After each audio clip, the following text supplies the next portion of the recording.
আজ আপনাদের এই আমার সেই গোলাপ গাছগুলো একটু আপডেট দেবো।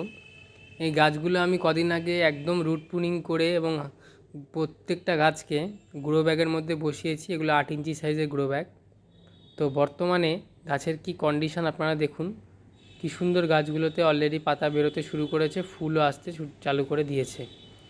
এইভাবে যদি প্রত্যেক বছর আপনারা একদম গরমের শুরুতে অর্থাৎ ফেব্রুয়ারির শেষের থেকে মার্চের মাঝামাঝি বা মার্চের শেষ অবধি এই সময়টার মধ্যে যদি এরকম সমস্ত গাছ প্রুনিং করে দেন আর গোলাপ গাছও, তাহলে নেক্সট সিজনের জন্য কিন্তু খুব ভালো রেজাল্ট আসবে।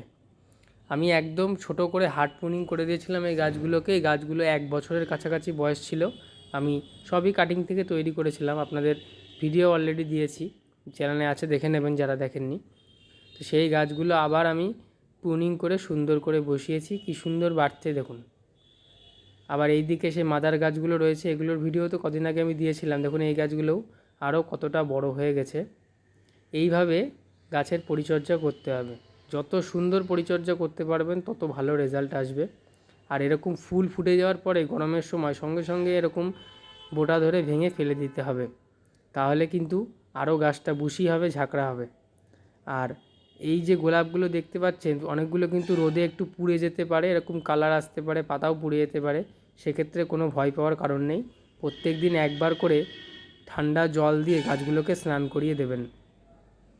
ঠান্ডা বলতে একদম ঠান্ডার প্রয়োজন নেই, নর্মাল টেম্পারেচারে জল হলেই হবে, যেন গরম জল না হয়। অনেক সময় ট্যাঙ্কির জল রোদে খুব গরম হয়ে যায়, সেরকম গরম জল কিন্তু স্প্রে করবেন না।